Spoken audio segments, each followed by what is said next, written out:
$100 is in an account that is interest is compounding continuously. How much will the account have in 6 years if the interest rate is 13.5%? What keyword did we just see?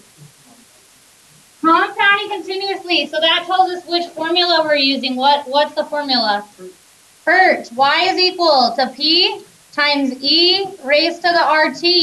P is the put down amount. E is E. E is a number. R is the interest rate as a decimal, and T is the time in the account. So you should not be missing one of this caliber. Let's plug in everything we know. Where does 100 go? Yep, good. P is 100, then E is E. How do we write 13.5% as a mathematical decimal? 0.135, 0.135, and then our time in the account is 6 years. So it's literally plug and chug. You should not be missing one of this caliber. Ready, go. $224.79. You would type it into the computer and you would have aced it. You only use per if it's compounding continuously. So I just got asked what E was. E is approximately 2.7%, like a 2.7 growth rate. It's just E is the number on your calculator. Hey, all right, let's look at number 2. Now, guys, it has some weird wording, but it's not hard stuff. So you got to just say, what is it asking me to do, and go for it. Yes.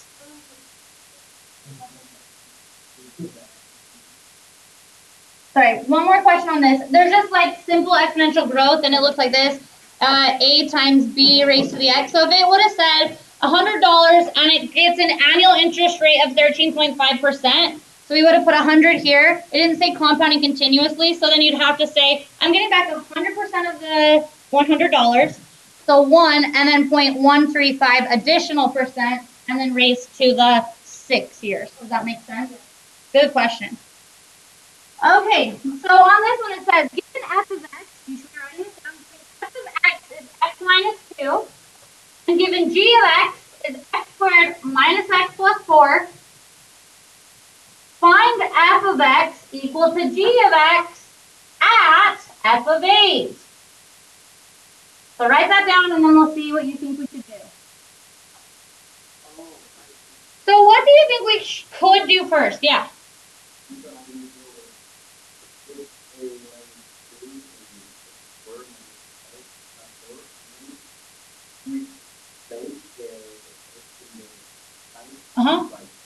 Perfect. That's exactly what we would do.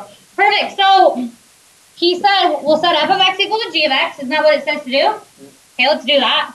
X minus 2 equals x squared minus x plus 4. And then he said, and then it says to plug in 8 for f. Well, isn't this one the f? This one was the g? Everybody? So f of 8, doesn't that mean plug in an 8? 8 minus 2? So 8 minus 2 is? So we have 6 is equal to x squared minus x plus 4. Does everybody understand? You say, I'm solving this. This is a quadratic equation. When I'm solving a quadratic, the very first rule is that we have to get it set equal to 0 first. So what should I do? Subtract 6 from both sides. We have 0 equals x squared minus x minus 2. Then the next thing you'd say is, once I have a quadratic set equal to 0, I try solving by factoring first.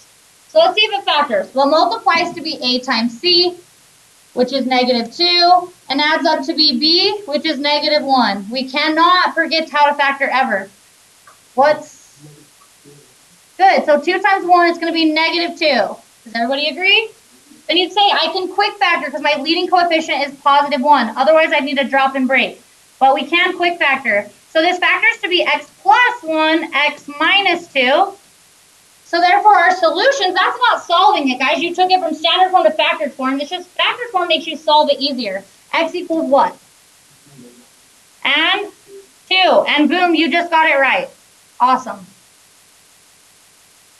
So you would then type into the computer negative 1 comma 2, or however they have you type it in. They might have 2 separate boxes. Easy stuff for the most part. Okay, good. Let's do another one. Okay, so it's once again just some weird wording, but we definitely know what it's asking us to do, and it's definitely not too hard. So it says, given f of x is equal to 8 over x minus 3, and given that g of x is equal to f inverse of x, find g of x, and then state the restrictions on g of x.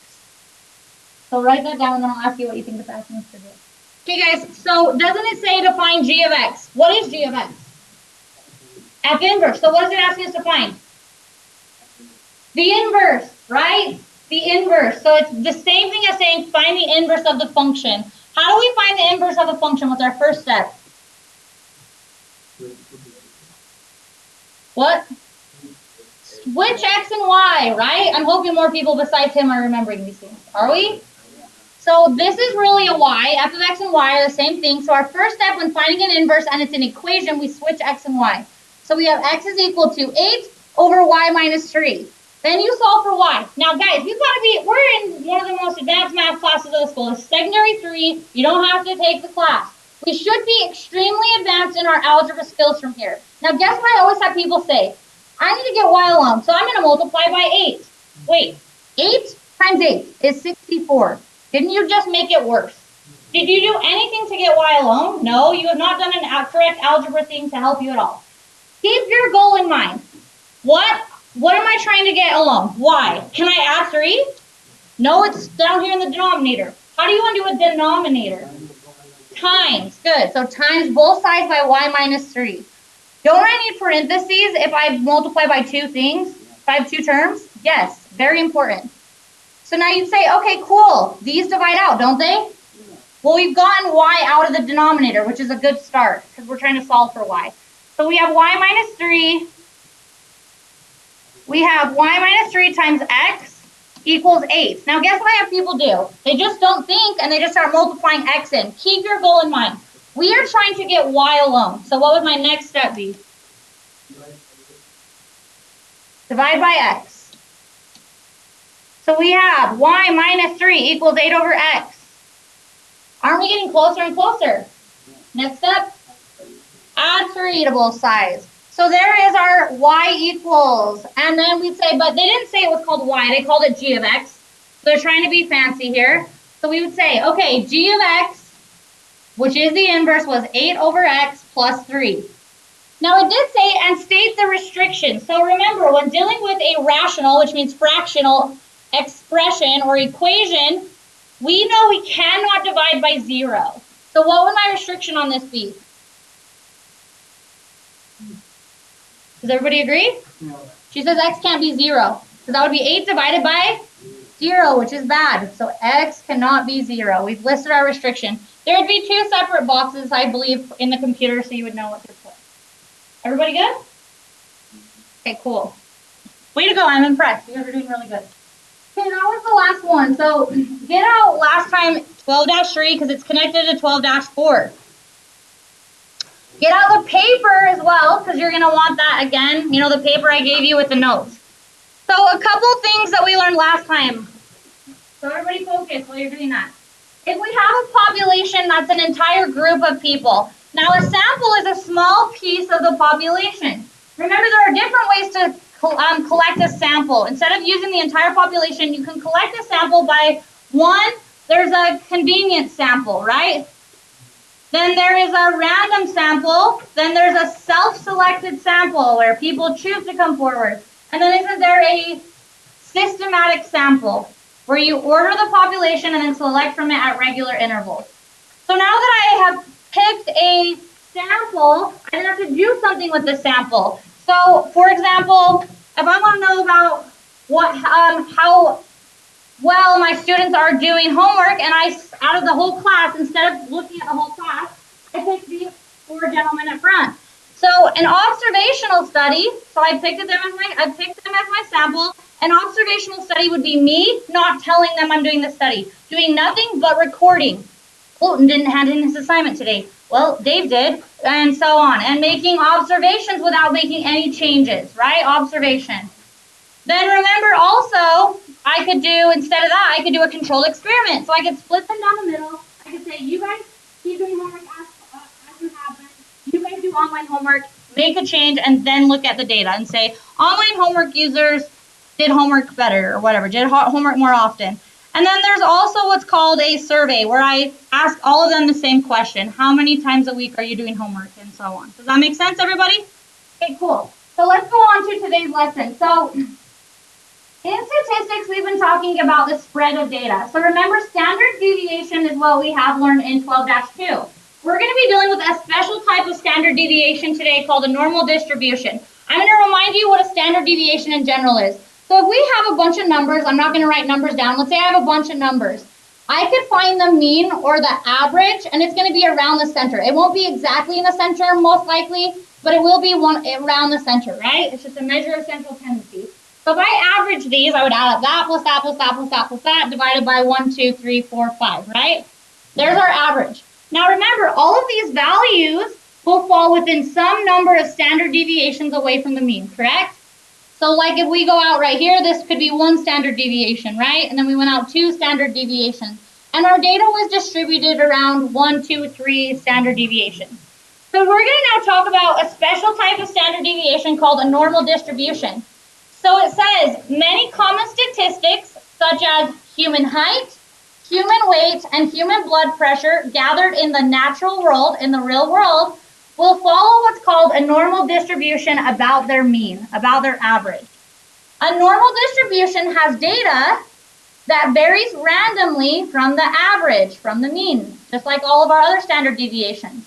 Except the only difference is it is going to always be distributed like this if it's truly normally distributed about the mean. The data will always be distributed as such. And it's called a normal bell-shaped curve. So what I want you to notice about the normal bell-shaped curve here is, here's my average, my mean, here's my mean. Do you see how it's symmetrically spread out about the mean, about the average? So this will only happen if it's normally distributed. Otherwise, it might not happen that way. Otherwise, it won't happen that way. It won't be distributed about the mean like this. So this is what will happen if it's normally distributed. 68% of the data will fall within 1 standard deviation from the mean. So that would be evenly spread as well. So 68 divided by 2, so 34% above and 34% below. So 34% will fall within 1 standard deviation above the mean, and 34% will fall within 1 standard deviation below. Then 95% of the data will fall within 2 standard deviations. So I want to show you where this is coming from. Grab your calculator for me. And we already know 34% of that and 34% of that 95 is in the first standard deviation. So take 95 and subtract 68. How much left over do we have? Now divide it by 2. 13.5. So in the second standard deviation, there's 13.5% below and 13.5% above. You have to have these percents memorized. You would want them memorized for your ACT. They ask normal curves often. So, and you'll need them for our final exam. It's not really hard though to memorize. They're pretty easy. But do you see how 95%, if you added those up, would be within 2 standard deviations? So most of the data will fall within 2 standard deviations. Does everybody understand? Now, within 3 standard deviations, 99.7% of the data will fall within 3. So if you take 99.7 and subtract 95 and then divide it by 2, that would mean that 2.35% will fall in that 3rd standard deviation above, and 2.35% will fall in the 3rd standard deviation below. Now, wouldn't anything that fell in here or here be considered an outlier officially? 3 standard deviations out is an outlier, correct? Okay, cool. So then 99.7, 100% of the data will fall outside of that. I mean, obviously we have to go to 100. So if you take 100 minus 99.7, you get 0.3, then divide it evenly. 0.15 will fall outside of 3 standard deviations, and 0.15% will fall outside of 3 standard deviations below. So these are the percents you can expect when it comes to, and you'll see how this works, yes.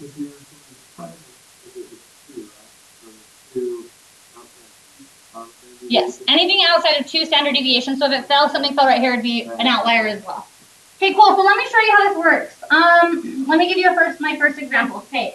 So it says, for a population of male European eels, the mean body length is this, and 1 standard deviation above and below is listed. It says, list out a normal curve for 1, 2, and 3 standard deviations. So let me show you how this would work.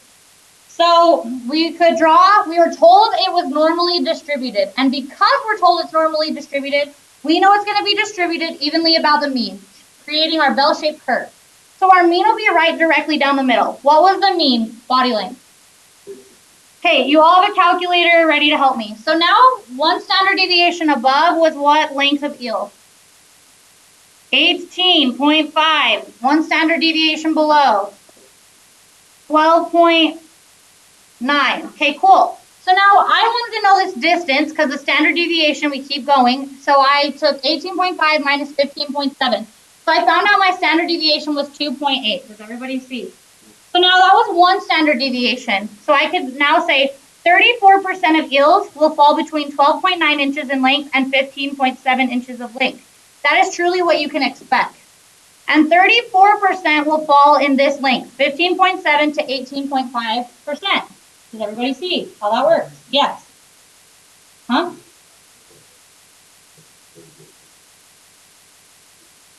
It's always that from that normal bell-shaped curve I just showed you that you have on your notes. Oh yeah, Zach's showing you. Yeah, those percents are always true. 34% will fall within one standard deviation above and below if it's normally distributed. We were told in the instructions it was. Okay, let's go 2 standard deviations. So everybody take 18.5 plus 2.8. So then that means that 13.5% of eels will literally be in the length of 18.5 up to 21.3 inches, which is a lot less, right? A lot less likely that we would find an eel in that length. And then let's go to our second standard deviation below, 12.9 minus 2.8. What? Yeah, awesome, thank you. So 13.5% we can expect to be in that length range. Okay, let's do our third one. Third one, somebody do one above, somebody do the below. Let's go quicker instead of waiting for Braxton to do it and Colton to do it.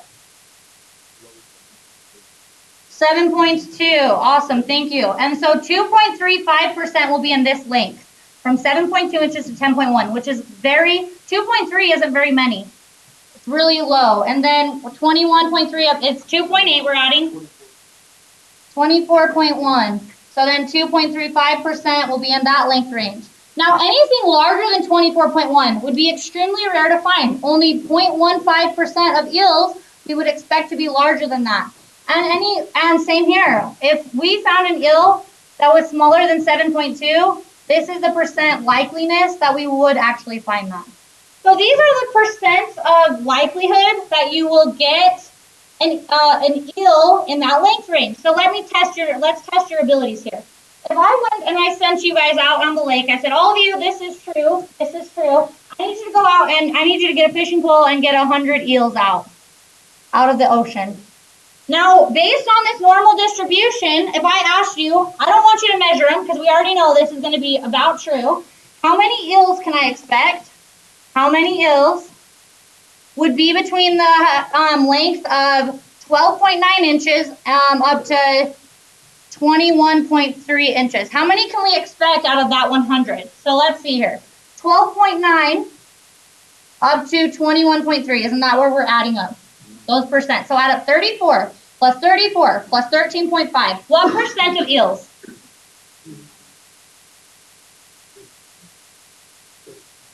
81.5, I think. Yeah. So 81.5%. Now think about it. I had you pull out 100 eels, correct? So how many of those eels can you expect to be that length if you did measure them? 81 and a half. So we would just probably round to like 81, 82. Does everybody see? About 82 eels would be in that range. So how do they do that? They took 100 and they times it by 0.815 to find 81.5% of 100. Yeah, I know, but people can't think like that all the time. Okay. Everybody, do you get what he did? They did. They took 81% of 100, which is about 81.5 eels. So we'd say like about 82 eels we can expect. And if you did start measuring this would be correct. That's actually what you get. It'd be pretty dang close to what you'd actually find. Does that make sense, everybody? Okay, one more example like that. Okay, so it says, now this is true. There's a few tall people in this class. Let's see where you males fall in, if you're an outlier, if you're a rare commodity. Maybe you're rare and you're really short, or maybe you're rare and really tall. So this is actually true, guys. This is a true statistic. It says, the heights of adult American males are approximately normally distributed with a mean of this. So this is actually true. Male height is normally distributed in America. So I'm going to draw in a normal distribution here. The average American male is 69.5 inches in height. Then there's a standard deviation of 2.5 inches. So I'm going to go ahead and do one above. So everybody grab your calculator. Let's go quick. 69.5 plus 2.5. Yep, and 34% of American males are in this height range. Then let's go 72 plus 2.5, which is 74.5 inches. So only 13.5% of American males will be in that height range. 77 inches. Okay, cool. So 2.35%. Anybody that is in this height is an outlier, and anyone above 77 is extremely, extremely rare. Only 0.15% of American males are taller than 77 inches. Okay, let's go below, and then I'm going to start asking some of you boys where you fall. I'm curious. So this would be 34%. Take 69.5 minus 2.5, right? 67 inches. Thank you. Do it again. Thank you. What is it? Okay. 62 inches, and then anything lower than that is very rare. Okay, so everybody, all you men out there, go ahead and see where you fall. So how you would find inches, right? If you're 5 feet 7 inches, you would take 5 times 12 feet in an inch, and then add 7. So I'm going to ask some of you, figure it out, because I'm going to ask some of you where you fall. You know Jared, how tall are you? No, okay, so how many inches? Hurry and do it in your calculator if you need to. Yeah, 77 inches. Oh, geez. You are right here at this third standard. You're at the very top end of you're very rare. Like, you are in the outliers of American men. You're almost to you grow a little bit more, you're going to be in the way rare. Stand up, let's see how tall you are. So you're pretty tall. You're pretty rare. Are you sure what time is cool. Oh, it's 73. Hey, sorry, I got your hopes up. You're actually right here. So that's still, but only 13.5% of American males are in his height range. I was gonna say there's no way because there was somebody taller than him once, so they weren't that. Okay, that makes sense. So it's actually 73 inches, but that's still pretty rare here. Does everybody see? Okay, is anyone taller than that? Just curious.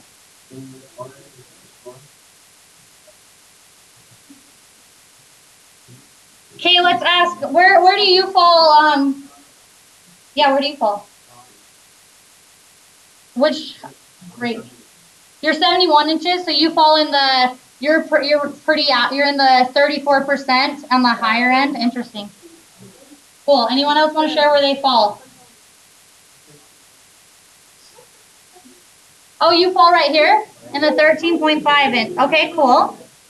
Awesome. So this is kind of interesting, huh? So guys, ladies out there, if you like really tall men, there's only 13.5% chance that you're going to find a man in this height in America. If you like really short men, there's a lower chance you're going to find them. Okay, so let me put this into context. So it says right here, we're going to do an example. In a group of 2,000 men, Miss Christensen's single, as you know, so she's getting sent to a single adult camp to meet her man of her dreams. Now there are 2,000 men. Hey, listen. There are 2,000 men for her to choose from, but I'm 27 and single, so I must be a little bit picky. So what's the deal? Well, first of all, I'm not going to lie. Sorry to all you short men. I do like personally taller men. So let's pretend I was like, well, yeah, there's 2,000 men here, but I'm not going to go for all of them. In fact, I'm not going to go for a guy. He's out the door unless he's at least 72 inches in height. So what percent, how many men am I actually going to be able to date at this singles camp? So let's figure out the percent that are higher than 72. So 13.5% plus 2.35% plus 0.15%. What percent? I only have a 16% chance of finding someone. So how many men am I going to be able to choose from out of the 2,000? Take 2,000 and times it by 0.16. So out of the 2,000 men, I only have actually 320 to choose from. Still a lot. Still a girl's dream. Let's create this camp. Okay. Awesome. Okay, this is my last thing I want to show you because it confuses people. And then you're going to be able to work the rest of the time. I'm done after this. So it says right here, this bar graph shows female brown bear weights, and it's normally distributed about the mean. It says the mean is 115 kilograms, which is right here down the middle. Now, here's the thing. We know the percents of spread. Like, we know how it's spread out. But that's not what this part's asking, because I want you to look right here. Do you see how on the side it says percent of bears? And it shows a bar graph showing the percent of bears. So it says approximately what percent of female brown bears weigh between 100 and 129 kilograms. So look, from 100 up to 129 kilograms. I'm not using the 34% and stuff. I'm using these percents. So literally just add up the bar graph. So what percent is that about? 24% plus about 42% plus another 24%. So does everybody see how it is? So what you would do is if it says percents on the side, use those. If it doesn't, use the other percents. Does that make sense? But it will be true that still 68% of the data will fall within one standard deviation. These aren't representing standard deviations necessarily, these bars. Understand, okay? Does that make sense? Okay. So that's it. Work on the 12-4. That's everything.